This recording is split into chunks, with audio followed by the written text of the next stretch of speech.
დაახლოებით 2 წლის წინ გვიან ღამით ოჯახური შეკრებიდან ბრუნდებოდი სახლში. მგზავრობა დაახლოებით 2 საათს გაგრძელდა, რადგან ღამით არ დავჭი. მეორე დღეს სამსახურში უნდა ვყოფილიყავი. გზის უმეტესი ნაწილი ხშირი ბუჩქებითა და ხეებით იყო გარშემორტყმული, ისეთი საშინელი ხეებით, როგორიც ფილმებში გინახავთ. დაახლოებით 45 წუთის შემდეგ ძალიან დავიღალე. იცით, ისეთი უეცარი დაღლილობა რომ გეწევათ არსაიდან.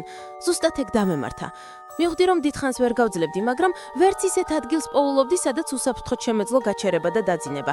რადგან გაჩერების ადგილი ვერ ვიპოვე და დაღლილობაც არ ქრებოდა, ძალიან საეჭვო რამ ჩავიდინე. გზის პირას, ბალახზე, ბუჩქების უკან გავაჩერე მანქანა, რათა გამვლელებისთვის შეუმჩნეველი ყოფილიყავი. გზა სრულიად ცარიელი არ იყო, დაახლოებით რამდენიმე წუთში ერთხელ სხვა მანქანა მხვდებოდა. გონებაში ჩავინიშნე, რომ 11:22 იყო და ჩამეძინა. გარკვეული დროის შემდეგ მხაჭნის ხმამ გამაღვიძა. საათს დავხედე, 11:50 იყო. ხმა რამდენიმე წამის შემდეგ შეწყდა და რადგან ჯერ კიდევ ძალიან მეძინებოდა, ირგვლივ მიმოხედვა აღარც მიცდია. ისევ ჩამეძინა. მოგვიანებით ისევ იგივე ხმამ გამაღვიძა. უკვე 12:40 იყო.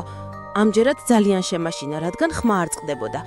თავში გამიოლა აზმა, რომ ეს უბრალოდ ცხოველი იყო, რომელიც მანქანას ათვანიერებდა, მაგრამ რატომ უნდა დაბრუნებულიყო წინა წასვლისთან თითქმის 1 საათის შემდეგ? უკანა ხედვის არკეში ჩავიხედე და რაღაცის დანახვა მოვახერხე, რომელიც ტყეში გარბოდა. იმ მომენტში ვიფიქრე, რომ ეს ის კაუჭიანი მკვლელელი იყო. იცით, ფილმებში რომ აკაწრავს ხოლმე მანქანას და შემდეგ მანქანიდან გადმოსულ ბიჭს ყვლავს. ამ აზრმა ისე შემაშინა, რომ მანქანას სწრაფად დავძარე. გზის მოსახვევამდე 100 მეტრზე ნაკლები იყო დარჩენილი. როგორც კი მოვუხვიე, გზის პირას გაჩერებული მანქანა დავინახე, რომელსაც მძღოლის კარიღია ჰქონდა. სიჩქარე შევანელე, რომ მენახა ვინმე ხომ არ იყო იქ. არავინ იყო. უკანა ხედვის არკეში ჩავიხედე და ვერაფერი დავინახე. უცებ კუთხიდან ვიღაც ბიჭი შემოვარდა და დამიწყო ყვირილი. ჰეი, შენ, დადმოდი მანქანიდან, ახლავე. არ შევჩერებულ ვარ, სწრაფად მოვშორდი იმ ადგილიდან. ეს ბიჭი არასდროს მინახავს. ამ ამბის მორალი? უკაცრიელ გზის პირას არასდროს დაიძინოთ. მეტი საშიში ვიდეოსთვის დაალაიქეთ ვიდეო, გამოიწერეთ არხი და დატოვეთ კომენტარი.